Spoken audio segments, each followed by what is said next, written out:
Hey, what's up guys? I'm Ryan Bossery from Rywire, and today I'm in the shop working on the EV S2000. I wanted to go over some things with you guys. I wanted to show you some of the electronics that we're actually using for this car, both high voltage and low voltage. So let's kind of jump to the car right now, and let me show you guys kind of what I've already bolted on there, what I've kind of already wired up, and just show you kind of some strategy and why I'm using some of these components.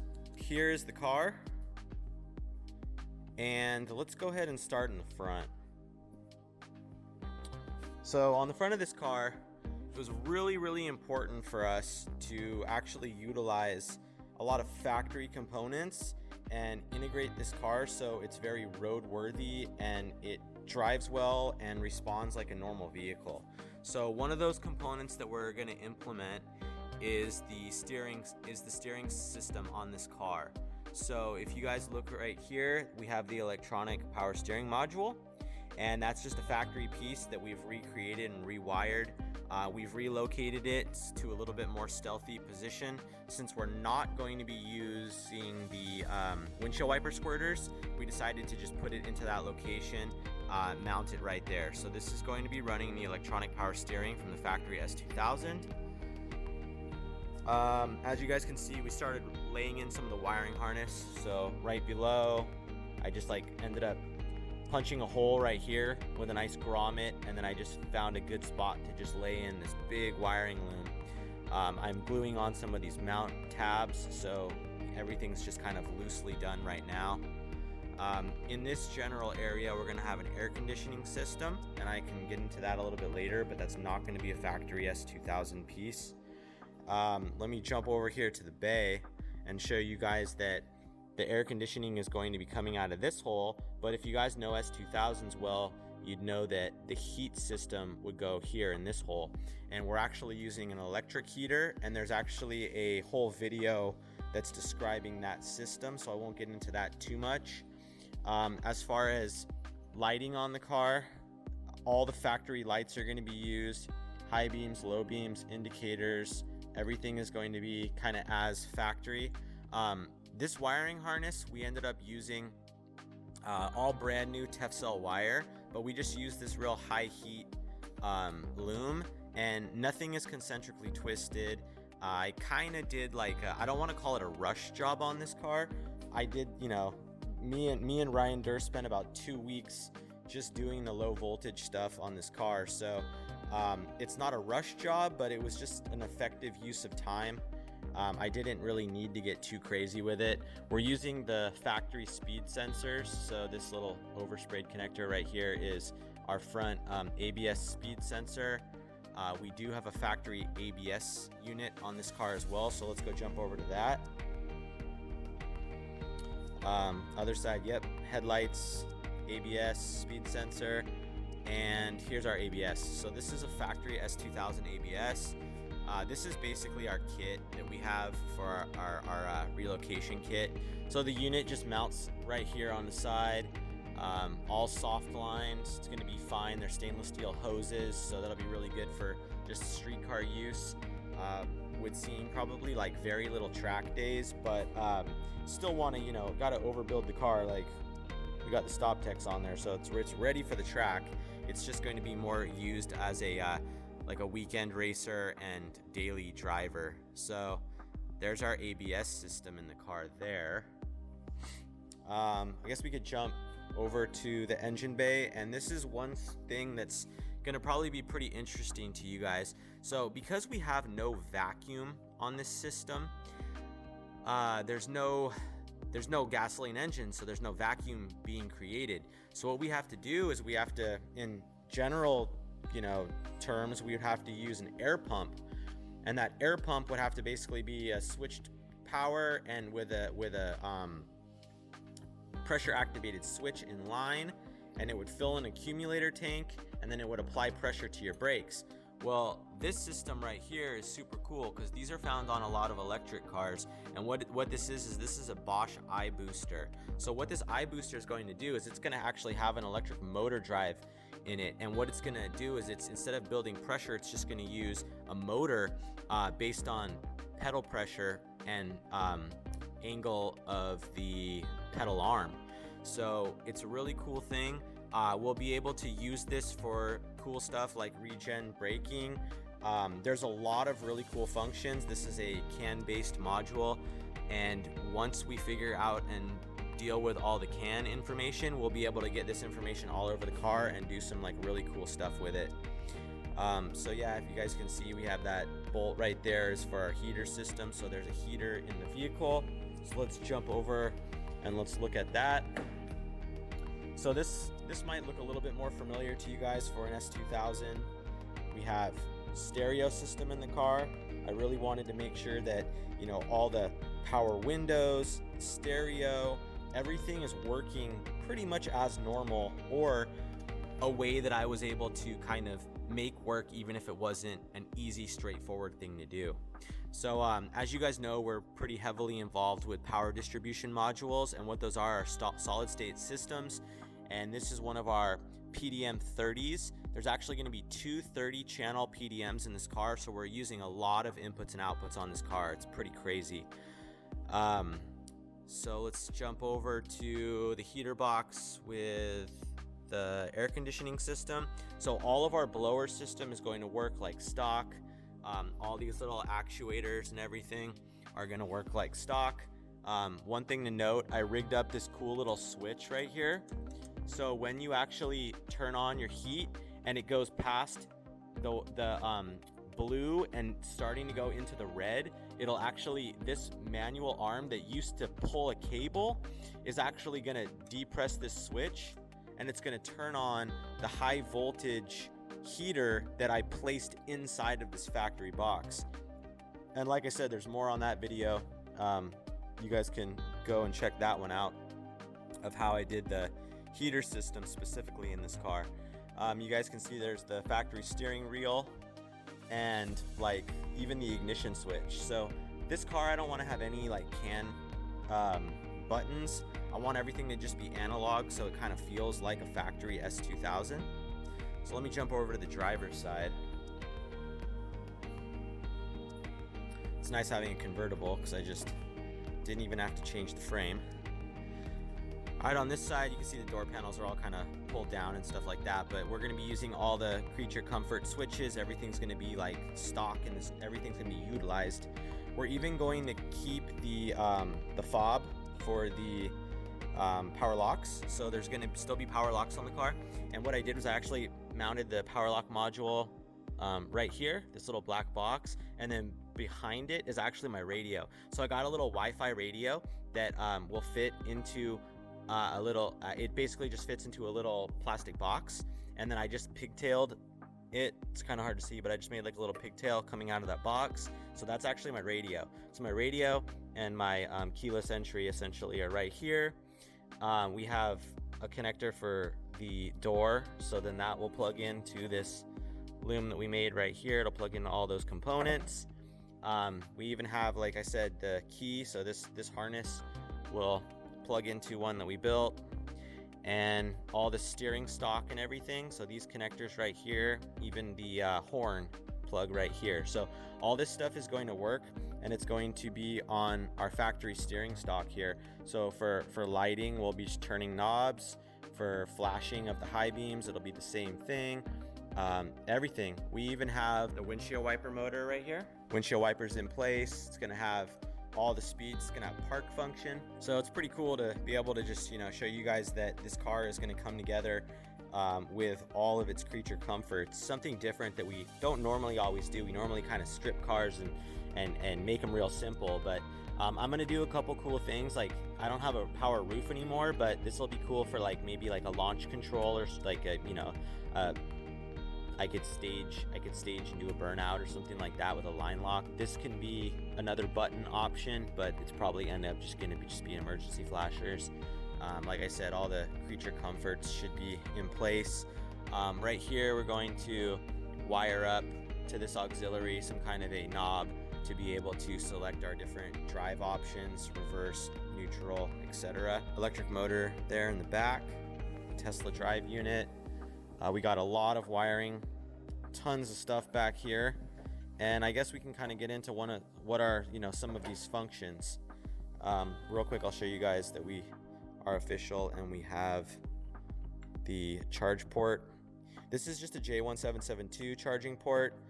Definitely not ideal. It's going to charge really slow.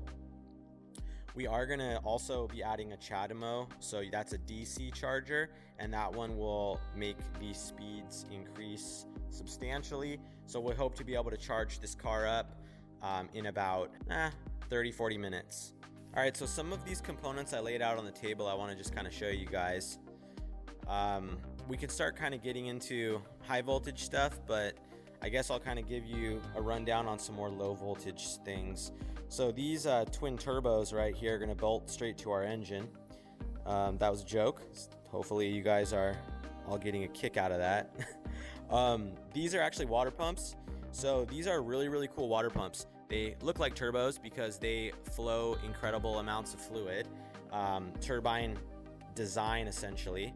But these are really neat because these actually can take CAN bus. So you can pulse with these, so you can basically speed up and slow down this pump. So it can be like a little baby pump, or it can be a huge high flow pump. It's up to you on what pulse width you end up giving it. And then it has a CAN interface plug, so you can actually send information over the CAN bus. I decided that it's really important to send information over CAN, and I wanted all my devices to be CAN bus based. So let's see what else we got. This is an example of we're using 2 of these fans. They're only 7 inches and they're super tiny. I actually just got this one off of like Amazon. I hope it lasts. We're really only going to need this fan for charging, so I feel that I'll get into that kind of stuff a little bit later, but this is going to be something that doesn't probably have to perform as crazy as you see these like small 16-inch fans. We're just going to run 2 of these small guys, and we'll be able to pulse with them, and they'll be able to speed up and slow down these fans as well as needed based on battery temperatures. This is also going to be in our 12-volt system. One of our PDMs is mounted in the car. This one's going to be mounted in the back of the car, so the one you saw under the dash, and then there's going to be one in the back next to the high voltage box. So this system is our PDM 30 output unit, and it's going to give us 120, just under 200 amps each box, and it's going to allow for 30 output channels. A lot of them are going to be 20 amps, and the others are going to be 8.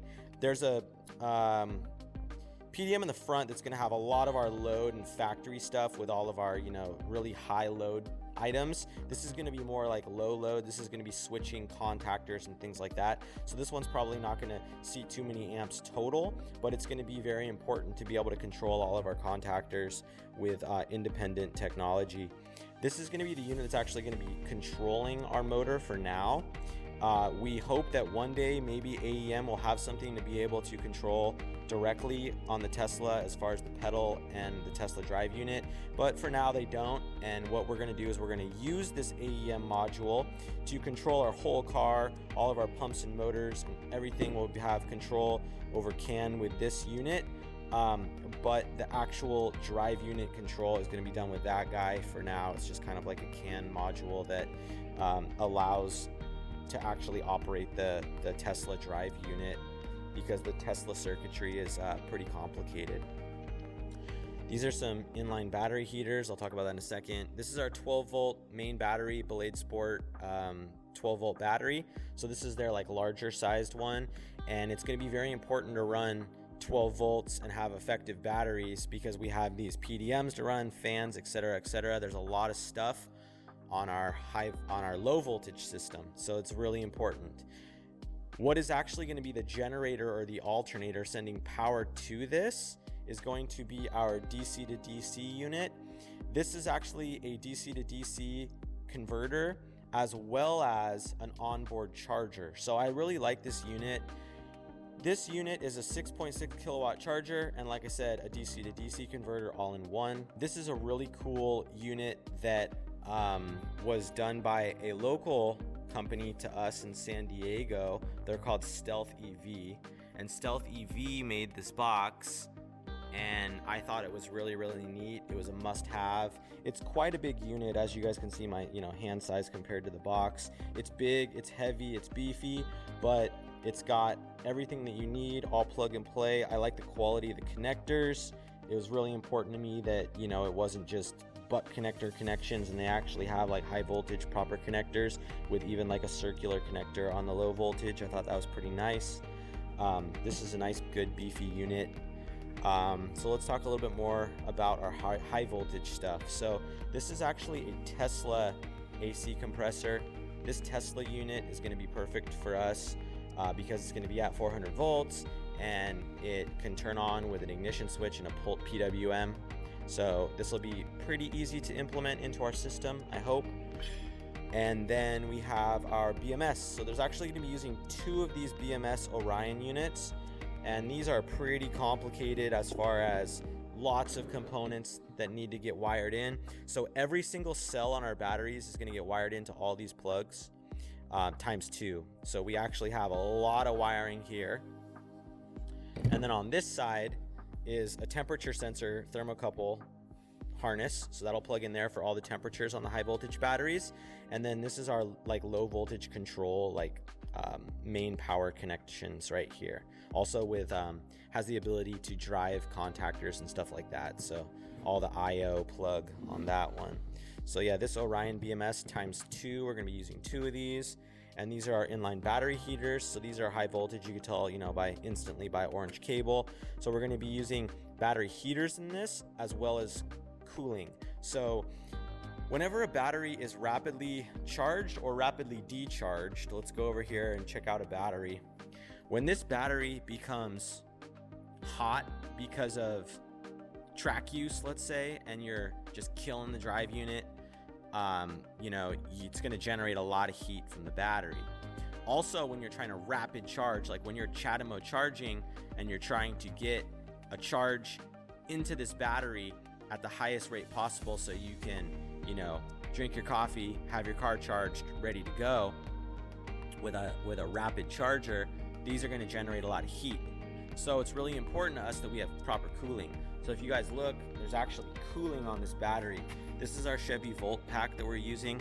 These are water ports. So we're basically going to have those 2 big water pumps. One of them's going to drive the drive unit, and the other one's going to control and drive the water through the battery system. We're also going to have a 4-way valve that has 4 prongs on it, is actually going to divert the water, so it'll be able to isolate to send heat to this battery in the morning when you need it, and then it'll be able to turn, and then it'll introduce our cooling loop for our CSF radiators.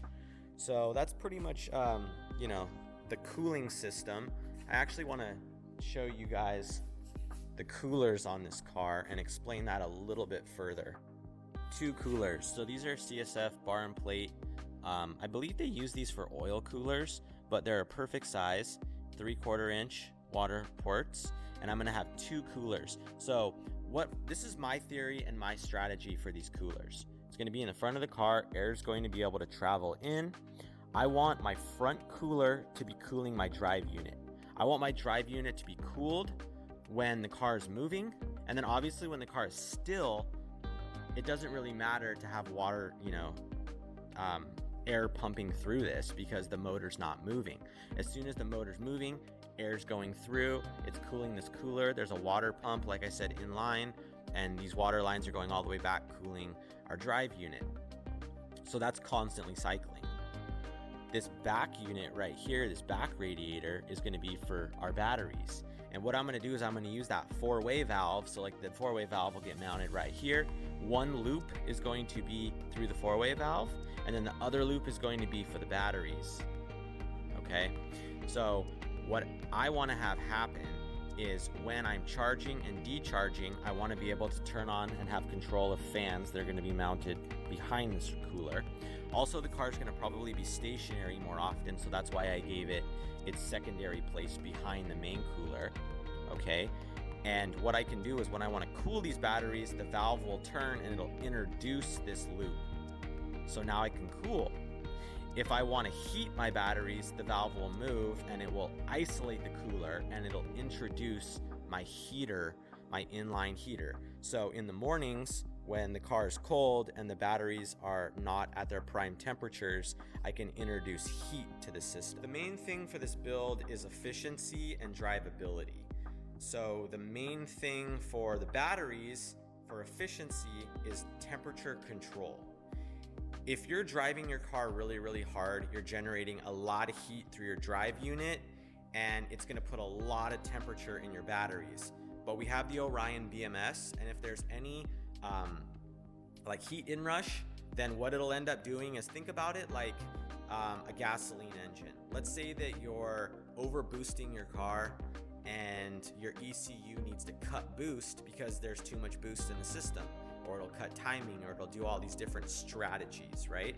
So what we have a BMS for is to implement different strategies for all the different circumstances that you're introducing too much heat in your batteries.